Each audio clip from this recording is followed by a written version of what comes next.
ಸ್ನೇಹಿತರೆ ನಮಸ್ಕಾರ. ಹೇಗಿದ್ದೀರಿ ಎಲ್ಲರೂ? ನಮ್ಮ ಪ್ರೇರಣಾ ಯೂಟ್ಯೂಬ್ ಚಾನಲ್ಗೆ ಸ್ವಾಗತ ಸುಸ್ವಾಗತ. ಯಶಸ್ಸು ಎಂಬುದು ಒಂದು ದಿನದಲ್ಲಾಗಲಿ ಅಥವಾ 2 ದಿನಗಳಲ್ಲಾಗಲಿ ಕೈಗೆ ಎಟಕುವಂಥದ್ದಲ್ಲ. ಯಶಸ್ಸನ್ನು ನಾವು ನಮ್ಮದಾಗಿಸಿಕೊಳ್ಳಬೇಕಾದರೆ ನಮ್ಮಲ್ಲಿರುವಂತಹ ಹಲವಾರು ನ್ಯೂನತೆಗಳಿಂದ ಮೊದಲು ಹೊರಬರಬೇಕು. ನೀವು ನಿಮ್ಮ ಜೀವನದಲ್ಲಿ ಗೌರವವನ್ನು ಸಂಪಾದಿಸಬೇಕಾ? ಚುರುಕುತನದಿಂದ ಕೂಡಿರಬೇಕಾ? ಹಣ ಮತ್ತು ಯಶಸ್ಸನ್ನು ಸಂಪಾದಿಸಬೇಕಾದರೆ ನಮ್ಮನ್ನು ನಾವು ಗೌರವಿಸುತ್ತಾ ನಮ್ಮ ದೌರ್ಬಲ್ಯಗಳನ್ನು ಯಾರ ಬಳಿಯೂ ಹಂಚಿಕೊಳ್ಳದೆ ನಾವಾಡುವ ಹಣ ಮತ್ತು ಯಶಸ್ಸನ್ನು ಸಂಪಾದಿಸಬೇಕಾದರೆ ನಮ್ಮನ್ನು ನಾವು ಗೌರವಿಸುತ್ತಾ ನಮ್ಮ ದೌರ್ಬಲ್ಯಗಳನ್ನು ಯಾರ ಬಳಿಯೂ ಹಂಚಿಕೊಳ್ಳದೆ ನಾವಾಡುವ ಮಾತಿನಲ್ಲಿ ಪ್ರಬುದ್ಧತೆಯನ್ನು ಕಾಣುತ್ತಾ ಜೀವನದಲ್ಲಿ ತಾಳ್ಮೆಯ ಪ್ರಾಮುಖ್ಯತೆಯನ್ನು ಅರಿತು ಗುರಿಯಿಲ್ಲದ ಸ್ನೇಹಿತರಿಂದ ಅಂತರ ಕಾಪಾಡಿಕೊಳ್ಳುವುದರ ಮೂಲಕ ನಮ್ಮ ಜೀವನ ಶೈಲಿಯನ್ನು ಯಶಸ್ಸಿನ ಕಡೆಗೆ ಹೇಗೆ ಕೊಂಡೊಯ್ಯಬಹುದೆಂಬುದನ್ನು ವಿವರವಾಗಿ ಈ ವಿಡಿಯೋದಲ್ಲಿ ನೋಡೋಣ ಬನ್ನಿ. ಸ್ನೇಹಿತರೆ, ಈ ಜಗತ್ತಿನಲ್ಲಿ ಸರಳವಾಗಿರುವುದು ಕೆಟ್ಟದ್ದಲ್ಲ, ಆದರೆ ನೀವು ಅಮಾಯಕರಾಗಿದ್ದರೆ ಆ ಅಮಾಯಕತ್ವವೇ ನಿಮಗೆ ದೊಡ್ಡ ನಷ್ಟವನ್ನು ತಂದೊಡ್ಡುವುದರಲ್ಲಿ ಯಾವುದೇ ಅನುಮಾನವಿಲ್ಲ. ಅತಿ ಶುದ್ಧವಿರುವ ಮನಸ್ಸನ್ನೊಂದಿರುವ ಜನರನ್ನು ಕೆಟ್ಟ ಮನಸ್ಥಿತಿಯುಳ್ಳ ಹಾಗೂ ದುಡ್ಡಿನ ಮದವೇರಿರುವ ವ್ಯಕ್ತಿಗಳು ತಮ್ಮ ಅನುಕೂಲಕ್ಕೆ ತಕ್ಕಂತೆ ದುರ್ಬಳಕೆ ಮಾಡಿಕೊಳ್ಳುವುದರ ಜೊತೆಗೆ ಅವಮಾನಕ್ಕೀಡು ಮಾಡುತ್ತಿದ್ದಾರೆ. ನಾವು ಯಶಸ್ಸಿನತ್ತ ದಾಪುಗಾಲಿಟ್ಟರೆ ಈ ಎಲ್ಲ ಅವಮಾನಗಳಿಂದ ಮುಕ್ತರಾಗಬಹುದಲ್ಲವೇ? ನಮ್ಮ ಜೀವನದಲ್ಲಿ ನಾವು ಯಶಸ್ಸನ್ನು ಕಾಣಬೇಕಾದರೆ ಕೆಲವೊಂದು ನಿಯಮಗಳನ್ನು ನಮಗೆ ನಾವೇ ಅಭ್ಯಾಸಿಸಿಕೊಳ್ಳುವುದು ಉತ್ತಮ. ಜೀವನದ ಯಶಸ್ಸಿನ ಮೂಲ ದಾರಿಗಳನ್ನು ಮರೆತವರು ಮೂಲವ್ಯಾಧಿಗಳಿದ್ದಂತೆ. ಅವರು ಎಂದಿಗೂ ಚೇತರಿಸಿಕೊಳ್ಳಲಾರರು. ನಾ ಹೇಳಲಿರುವ ಕೆಲವೊಂದು ನಿಯಮಗಳನ್ನು ನಿಮ್ಮ ಜೀವನದಲ್ಲಿ ಅಳವಡಿಸಿಕೊಂಡರೆ ನಿಮ್ಮ ಯೋಚನಾ ಶಕ್ತಿ, ನಿಮ್ಮ ವರ್ತನೆ ಹಾಗೂ ನಿಮ್ಮ ಸಂಪೂರ್ಣ ಜೀವನ ಶೈಲಿಯನ್ನು ಬದಲಾಯಿಸಿಕೊಳ್ಳಬಹುದು. ಮೊದಲನೆಯದಾಗಿ, ನಮ್ಮನ್ನು ನಾವು ಗೌರವಿಸೋಣ. Self respect is best respect. Let us respect over selfs. ನಾವು ಎಲ್ಲಿಯವರೆಗೆ ನಮ್ಮನ್ನು ನಾವು ಗೌರವಿಸುವುದಿಲ್ಲವೋ ಅಲ್ಲಿಯವರೆಗೂ ನಾವು ಏನನ್ನೂ ಸಾಧಿಸಲು ಸಾಧ್ಯವಾಗುವುದಿಲ್ಲ. ಜೀವನದಲ್ಲಿ ಒಬ್ಬ ವ್ಯಕ್ತಿ ತನ್ನ ಸ್ವಭಾವ, ಪಾತ್ರ, ಗುಣ, ಮೌಲ್ಯಗಳಿಗೆ ಗೌರವ ಕೊಡಬೇಕು. ಇದು ವ್ಯಕ್ತಿಯಲ್ಲಿನ ಆತ್ಮವಿಶ್ವಾಸ, ಸ್ವಯಂ ಗೌರವ ಮತ್ತು ಸ್ವಾಭಿಮಾನವನ್ನು ಉತ್ತೇಜಿಸುತ್ತದೆ. ನಾವು ನಮ್ಮನ್ನು ಗೌರವಿಸುತ್ತಿದ್ದರೆ ಉಳಿದವರು ನಮ್ಮನ್ನು ಗೌರವಿಸುವ ಸಾಧ್ಯತೆ ಹೆಚ್ಚಾಗಿರುತ್ತದೆ. ಸೆಲ್ಫ್ ರೆಸ್ಪೆಕ್ಟ್ ಅನ್ನೋದು ನಮ್ಮ ಮಾನಸಿಕ ಕಾಯಿಲೆಯ ವಿರುದ್ಧ ಹಾಗೂ ಹೆದರಿಕೆಯ ಜೀವನದ ವಿರುದ್ಧ ಹೋರಾಡಿ ನಮ್ಮನ್ನು ಗೆಲುವಿನ ಕಡೆಗೆ ಕೊಂಡೊಯ್ಯುತ್ತದೆ. ತನ್ನಲ್ಲಿರುವ ಶಕ್ತಿ, ಪ್ರತಿಭೆ ಹಾಗೂ ಯುಕ್ತಿಯನ್ನು ಅರಿತು ಗೌರವಿಸಿಕೊಳ್ಳುವುದರಿಂದ ತನ್ನ ಯಶಸ್ಸಿನ ಮೊದಲ ಮೆಟ್ಟಿಲನ್ನೇರಬಹುದು. ನಮ್ಮನ್ನು ಗೌರವಿಸಿಕೊಳ್ಳುವ ಮೂಲಕ ಸಮಾಜದಲ್ಲಿಯೂ ಉತ್ತಮ ವೈಯಕ್ತಿಕ ಸಂಬಂಧಗಳನ್ನು ಸೃಷ್ಟಿಸಿಕೊಳ್ಳಬಹುದಲ್ಲವೇ?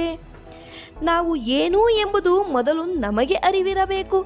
ನಮ್ಮ ಶಕ್ತಿಯ ಬಗ್ಗೆ, ನಮ್ಮ ಯುಕ್ತಿಯ ಬಗ್ಗೆ, ನಮ್ಮ ತನದ ಬಗ್ಗೆ ನಮಗೆ ಅರಿವಿದ್ದಾಗ ಮಾತ್ರ ನಾವು ಯಶಸ್ಸೆಂಬ ಎತ್ತರದ ಶಿಖರವನ್ನೇರಲು ಸಾಧ್ಯವಾದೀತು. ಎರಡನೆಯದಾಗಿ, ತಾಳ್ಮೆಯನ್ನು ನಮ್ಮ ಜೀವನಕ್ಕೆ ಅಳವಡಿಸಿಕೊಳ್ಳಬೇಕು. ಯಾವುದೇ ಸಾಧನೆಗೆ ತಾಳ್ಮೆ ಎಂಬ ಮಂತ್ರ ಜಪಿಸುವುದು ಉತ್ತಮ. ಎಷ್ಟು ತಾಳ್ಮೆಯಿಂದ ಇರುತ್ತೀವೋ ಅದು ನಮ್ಮನ್ನು ಯಶಸ್ಸಿನ ಮೆಟ್ಟಿಲ ಬಳಿ ಕರೆದುಕೊಂಡು ಹೋಗಿ ನಿಲ್ಲಿಸುತ್ತದೆ.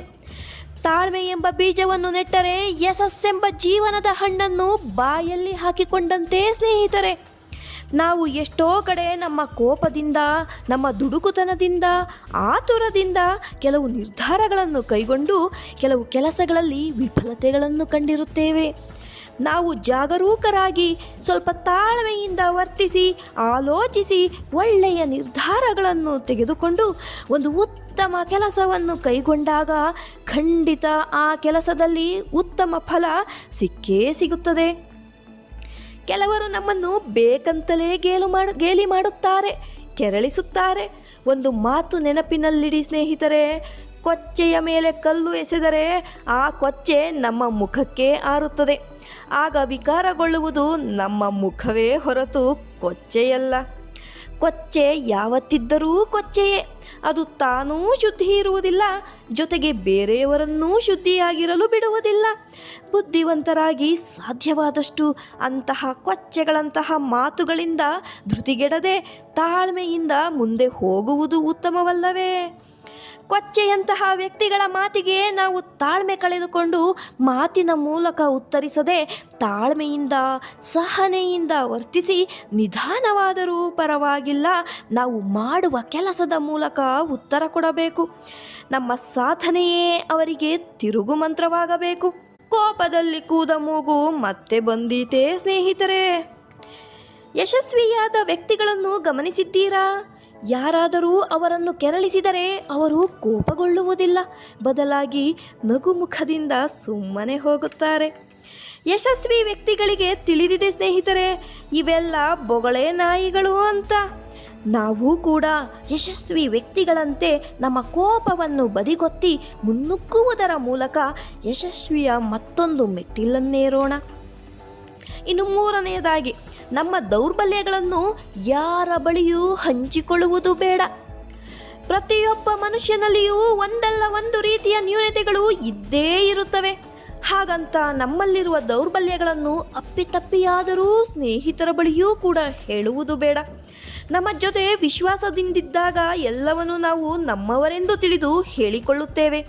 ಆದರೆ ವಿಶ್ವಾಸ ಕೆಟ್ಟಾಗ ಅದೇ ವಿಶ್ವಾಸಘಾತುಕರು ನಮ್ಮ ದೌರ್ಬಲ್ಯಗಳನ್ನೇ ಮುಂದಿಟ್ಟುಕೊಂಡು ನಮ್ಮನ್ನು ಎಲ್ಲರ ಮುಂದೆ ಹೀಯಾಳಿಸಿ ಅವಮಾನಿಸಿ ಎಲ್ಲರೆದುರು ನಮ್ಮನ್ನು ಸಣ್ಣವರಂತೆ ಮಾಡಿಬಿಡುತ್ತಾರೆ. ಸಾಧ್ಯವಾದಷ್ಟು ನಿಮ್ಮ ದೌರ್ಬಲ್ಯದ ರಹಸ್ಯಗಳನ್ನು ನಿಮ್ಮ ಬಳಿಯೇ ಗೌಪ್ಯವಾಗಿಡಲು ಪ್ರಯತ್ನಿಸಿ. ಕೆಲವರಂತೂ ಹೇಳಬೇಕಾ ಸ್ನೇಹಿತರೆ, ನಮ್ಮ ದುರ್ಬಲತೆಗಳನ್ನೇ ಅಸ್ತ್ರವನ್ನಾಗಿ ಬಳಸಿ ಸಮಯ ಬಂದಾಗ ದುರುಪಯೋಗಪಡಿಸಿಕೊಂಡು ನಮ್ಮನ್ನು ಕೆಳಗೆ ಬೀಳಿಸುವ ಪ್ರಯತ್ನ ಮಾಡುತ್ತಾರೆ. ಹಾಗಾಗಿ ಸ್ವಯಂ ನಿಯಂತ್ರಣ ಮತ್ತು ಸ್ವಬಲದಿಂದ ದುರ್ಬಲತೆಯನ್ನು ದಾಟಿದರೆ ಏಕಾಂಗಿತನದಲ್ಲಿಯೇ ಶಕ್ತಿಶಾಲಿಯಾಗಬಹುದಲ್ಲವೇ? ಇನ್ನು ನಾಲ್ಕನೆಯದು, ನಾವಾಡುವ ಮಾತಿನಲ್ಲಿ ಪ್ರಬುದ್ಧತೆ ಮತ್ತು ಸ್ಪಷ್ಟತೆ ಇರಬೇಕು. ನಾವು ಮಾತನಾಡುವಾಗ ನಮ್ಮ ಮಾತುಗಳು ಸ್ಪಷ್ಟವಾಗಿಯೂ ಅರ್ಥಗರ್ಭಿತವಾಗಿಯೂ ಇರಬೇಕು. ತಾನು ಹೇಳಲು ಬಯಸುತ್ತಿರುವ ವಿಚಾರಗಳಲ್ಲಿ ಯಾವುದೇ ಗೊಂದಲವಿಲ್ಲದೆ ಸರಳವಾದ ರೀತಿಯಲ್ಲಿ ಕೇಳುಗರಿಗೆ ಸುಲಭವಾಗಿ ಅರ್ಥವಾಗುವಂತೆ ಹಾಗೂ ಅನವಶ್ಯಕ ಪದಗಳ ಬಳಕೆ ಮಾಡದೇ ಹೇಳಬೇಕು. ಯಾವುದೇ ವಿಷಯದ ಬಗ್ಗೆ ಆಳವಾದ ಜ್ಞಾನ ಮತ್ತು ಒಳನೋಟ ತಿಳಿದು ನಾವು ಮಾತನಾಡಿದಾಗ ಉತ್ತಮ ಪ್ರತಿಕ್ರಿಯೆ ಬರುವುದರ ಜೊತೆಗೆ ನಾವು ಕೂಡ ಜ್ಞಾನವಂತರಾಗುತ್ತೇವೆ. ಮಾತು ಆಡಿದರೆ ಹೋಯ್ತು, ಮುತ್ತು ಉದುರಿದರೆ ಹೋಯ್ತು ಎಂಬ ಗಾದೆ ಮಾತಿನಂತೆ ನಾವಾಡುವ ಮಾತುಗಳು ಬಹಳ ಮುಖ್ಯವಾದುವು. ಎಲ್ಲಿ ಮಾತನಾಡಬೇಕು, ಎಷ್ಟು ಮಾತನಾಡಬೇಕು, ಹೇಗೆ ಮಾತನಾಡಬೇಕು, ಯಾವ ಪದಗಳ ಬಳಕೆ ಮಾಡಬೇಕೆಂಬ ಜ್ಞಾನ ನಮಗಿರಲಿ ಸ್ನೇಹಿತರೆ. ಮಾತೇ ಮುತ್ತು, ಮಾತೇ ಮಾಣಿಕ್ಯ. ನಾವಾಡುವ ಪ್ರತಿಯೊಂದು ಮಾತೂ ಕೂಡ ಮುತ್ತಿನ ಸಲಾಕೆಯಂತಿರಬೇಕು. ಅದನ್ನು ಬಿಟ್ಟು ಕತ್ತೆ ಒದ್ದ ಹಾಗೆ ಕೆಲವರು ಮಾತನಾಡುತ್ತಾರೆ. ಅಂತಹವರನ್ನು ಯಾರೂ ಕೂಡ ಗೌರವಿಸುವುದಿಲ್ಲ, ಕೇವಲವಾಗಿ ನೋಡುತ್ತಾರೆ. ನಾವು ಕಡಿಮೆ ಮಾತನಾಡಿದರೂ ಪರವಾಗಿಲ್ಲ, ನಮ್ಮ ಮಾತಿನಲ್ಲಿ ತೂಕವಿರಲಿ ಸ್ನೇಹಿತರೆ. ತೂಕದ ಮಾತುಗಳಿಗೆ ಸಿಗುವ ಗೌರವವೇ ಬೇರೆ. ನಮ್ಮ ಮಾತುಗಳಲ್ಲಿ ತೂಕವಿಲ್ಲದಿದ್ದರೆ ಜನ ನಮ್ಮನ್ನು ನಿರ್ಲಕ್ಷಿಸುತ್ತಾರೆ, ನಮ್ಮನ್ನು ಅಪಹಾಸ್ಯ ಮಾಡುತ್ತಾರೆ, ಜೊತೆಗೆ ನಮ್ಮನ್ನು ಎಂದಿಗೂ ಕೂಡ ಗಂಭೀರವಾಗಿ ಪರಿಗಣಿಸುವುದಿಲ್ಲ. ಯಶಸ್ವಿ ವ್ಯಕ್ತಿಗಳನ್ನು ಒಮ್ಮೆ ಗಮನಿಸಿ ನೋಡಿದ್ದೀರಾ? ಅವರು ಎಷ್ಟು ಬೇಕೋ ಅಷ್ಟು ಮಾತ್ರ ಮಾತನಾಡುತ್ತಾರೆ, ಜೊತೆಗೆ ಯೋಚಿಸಿ ಮಾತನಾಡುತ್ತಾರೆ. ಜನರು ಅಂತಹವರಿಗೆ ಗೌರವ ನೀಡುವುದಲ್ಲದೆ ಅಂತಹ ವ್ಯಕ್ತಿಗಳನ್ನು ತಮ್ಮ ಜೀವನದಲ್ಲಿ ಆದರ್ಶವನ್ನಾಗಿ ಪಡೆಯುತ್ತಾರೆ. ಇನ್ನು ಐದನೆಯದು, ಗುರಿ ಇಲ್ಲದ ಸ್ನೇಹಿತರಿಂದ ಅಂತರ ಕಾಪಾಡಿಕೊಳ್ಳುವುದು. ಗುರಿ ಇಲ್ಲದ ಸ್ನೇಹಿತರು ರೆಕ್ಕೆ ಇಲ್ಲದ ಹಕ್ಕಿಗಳಂತೆ, ಹಾರುವುದೂ ಇಲ್ಲ, ಹಾರಲಾಗುವುದೂ ಇಲ್ಲ, ಜೊತೆಗೆ ಇತರರನ್ನೂ ಹಾರಲು ಬಿಡುವುದಿಲ್ಲ. ಅಂತಹವರ ಸಹವಾಸದಿಂದ ನಾವು ಗುರಿ ತಲುಪಲು ಸಾಧ್ಯವೇ? ಅಂತಹವರ ಅವಶ್ಯಕತೆ ನಮಗಿದೆಯೇ? ಒಮ್ಮೆ ನೀವೇ ಯೋಚಿಸಿ. ನಾವು ಮಾಡುವ ಸ್ನೇಹದಿಂದ ನಮ್ಮ ಜೀವನ ಉಜ್ವಲವಾಗಬೇಕೇ ಹೊರತು ಹಾಳಾಗಬಾರದು. ನಮ್ಮ ಸ್ನೇಹಿತರು ಚುರುಕುತನದಿಂದ ಕೂಡಿದ್ದು ಒಳ್ಳೆಯ ಗುರಿಗಳನ್ನು ಇಟ್ಟುಕೊಂಡು ಜೀವನ ನಡೆಸುತ್ತಿರುವವರಾಗಿದ್ದರೆ ನಾವು ಕೂಡ ಅವರಂತೆ ಚುರುಕುತನದಿಂದ ಮುನ್ನುಗ್ಗಲು ಪ್ರಯತ್ನಿಸುತ್ತೇವೆ.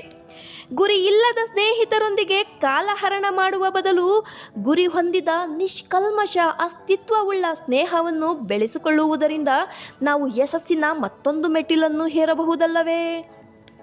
6ನೇಯದು, ಸಾಧ್ಯವಾದಷ್ಟು ನೇರವಾಗಿರಿ ಮತ್ತು ದೃಢವಾಗಿರಿ. ನಾವು ಎಷ್ಟು ನೇರವಾಗಿರುತ್ತೇವೋ ಅಷ್ಟೂ ನಮಗೆ ಒಳ್ಳೆಯದು. ನೀವು ಒಮ್ಮೆ ಯೋಚಿಸುತ್ತಿರಬಹುದು, ನೇರವಾಗಿ ಇದ್ದಷ್ಟು ಅಪಾಯಗಳು ಹೆಚ್ಚಾಗುತ್ತವಲ್ಲವೇ?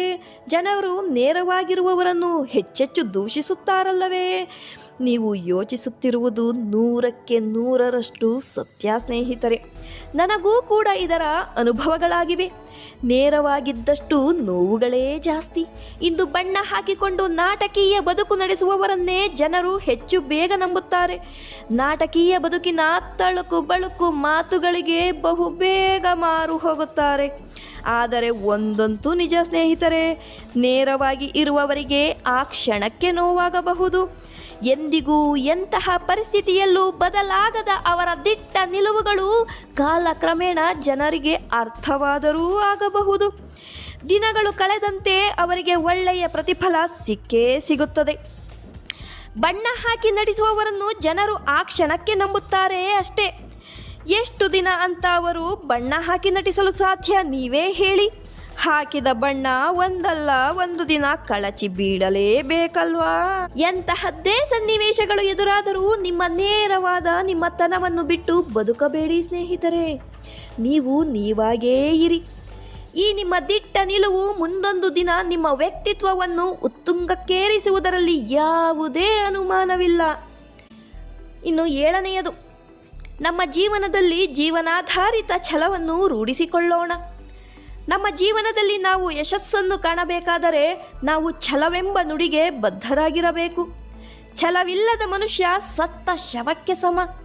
ನಮಗೆ ಯಾರಾದರೂ ನಿನ್ನ ಕೈಯಿಂದ ಇಂಥ ಕೆಲಸ ಮಾಡಲು ಸಾಧ್ಯವಿಲ್ಲ ಎಂದು ಹೇಳಿದಾಗ ಆ ಕೆಲಸ ಎಷ್ಟೇ ಕಷ್ಟವಾದರೂ ಪರವಾಗಿಲ್ಲ, ಮಾಡೇ ತೀರುತ್ತೇನೆಂಬ ಛಲವನ್ನು ಹೊಂದಿರಬೇಕು. ಛಲವಿಲ್ಲದ ಬದುಕು ಬೀದಿ ನಾಯಿಗಿಂತ ಕಡೆ ಸ್ನೇಹಿತರೆ. ವಿದ್ಯಾರ್ಥಿಗಳು ತಮ್ಮ ಜೀವನದಲ್ಲಿ ಓದುತ್ತೇನೆ ಎಂಬ ಛಲವನ್ನು ಅವರಿಗೆ ಅವರೇ ಹೊಂದಿದರೆ ಅಲ್ಲಿ ಖಂಡಿತ ತಮ್ಮ ಬದುಕಿನ ಸಾಧನೆಯನ್ನು ಏರಿದರು ಎಂದರ್ಥ.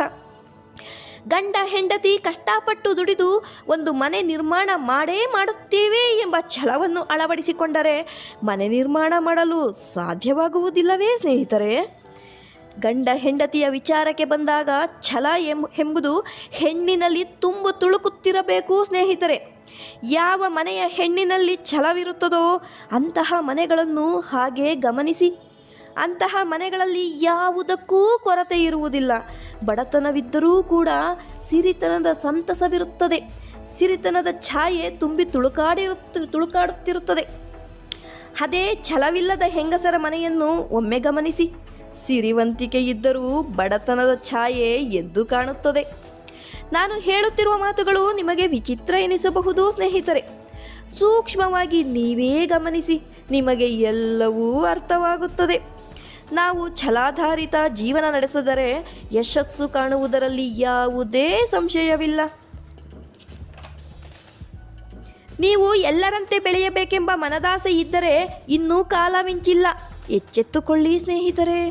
ಹಾಗೆಯೇ ಮೊದಲು ಸೋಮಾರಿತನವನ್ನು ಬಿಟ್ಟರೆ ನಾವು ಎಲ್ಲರಂತೆ ಯಶಸ್ಸನ್ನು ಸಾಧಿಸಬಹುದು.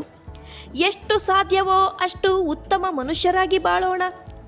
ಬಡವನಾಗಿ ಹುಟ್ಟುವುದು ತಪ್ಪಲ್ಲ, ಆದರೆ ಬಡವನಾಗಿ ಸಾಯುವುದು ತಪ್ಪು. ನನ್ನ ವಿಡಿಯೋ ನೋಡಿದ ತಕ್ಷಣ ನಿಮ್ಮ ಬದುಕು ಬಂಗಾರವಾಗುತ್ತೆ ಅಂತ ನಾನು ಹೇಳ್ತಿಲ್ಲ ಸ್ನೇಹಿತರೆ. ಆದರೆ ನಾವು ತೆಗೆದುಕೊಳ್ಳುವ ನಿರ್ಧಾರಗಳು ನಮ್ಮ ಬದುಕನ್ನು ಬಂಗಾರವನ್ನಾಗಿಸುತ್ತದೆ ಎಂಬುದರಲ್ಲಿ ಯಾವುದೇ ಅನುಮಾನವಿಲ್ಲ.